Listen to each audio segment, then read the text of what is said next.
দেখো এখানে বলেছে হাইড্রোজেন পরমাণু 3 নম্বর কক্ষপথের ব্যাসার্ধ নির্ণয় করো। তাহলে 3 নম্বর কক্ষপথের ক্ষেত্রে আমরা এই সূত্রটা প্রয়োগ করব, পার্টিকুলার R3, কারণ এখানে 3 নম্বর কক্ষপথে বলেছে, তাহলে এখানে n সমান 3, তাহলে n স্কয়ার মানে 3 স্কয়ার বাই z মানে হাইড্রোজেনের পরমাণু ক্রমাঙ্ক 1 ইনটু R1 যার মান হচ্ছে 0.53 অ্যাংস্ট্রম।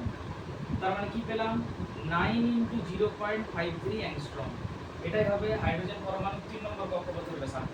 হিলিয়াম পরমাণু 2 নম্বর কক্ষপথের ব্যাসার্ধ অর্থাৎ R2 বের করতে হবে। R2 সমান কি হবে m স্কয়ার মানে 2 স্কয়ার বাই z মানে কত, হিলিয়ামের পরমাণু ক্রমাঙ্ক কত 2 ইনটু 0.53 অ্যাংস্ট্রম।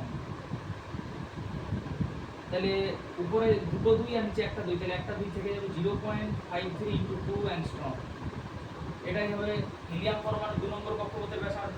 হাইড্রোজেনের 1 ও 2 নম্বর কক্ষপথের ব্যাসার্ধের তুলনা, তাহলে তুলনার জন্য কম্পারেটিভ সূত্রটা কি আছে R1/R2, তাহলে R1/R2 করব।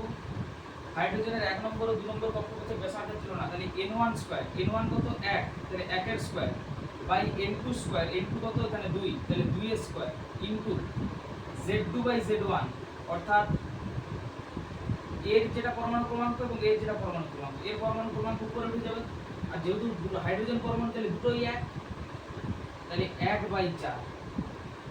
আর আসছে হিলিয়ামের 3 নম্বর এবং 4 নম্বর কক্ষপথের ব্যাসার্ধের তুলনা, তাহলে আবার R1/R2 করব।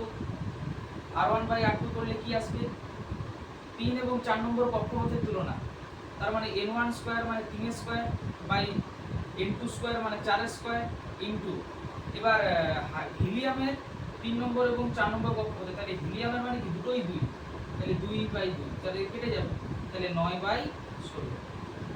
এবার সবসময় কি একই রকম দিবে, সবসময় তো একই রকম নাও দিতে পারে। যদি এরকম একটা কোশ্চেন দিয়ে দেয়, সাপোজ যে এরকম একটা যদি কোশ্চেন দিয়ে দেয় যে হাইড্রোজেন এবং হিলিয়ামে, হাইড্রোজেনের কত নম্বর কক্ষপথ, হাইড্রোজেনের 2 নম্বর ও হিলিয়ামের 3 নম্বর কক্ষপথ, হাইড্রোজেনের 2 নম্বর এবং হিলিয়ামের 3 নম্বর কক্ষপথের তুলনা করো, এরকমও দিতে পারে।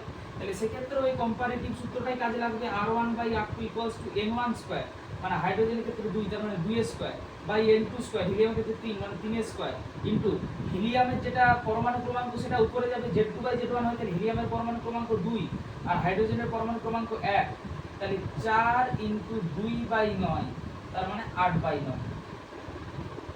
এই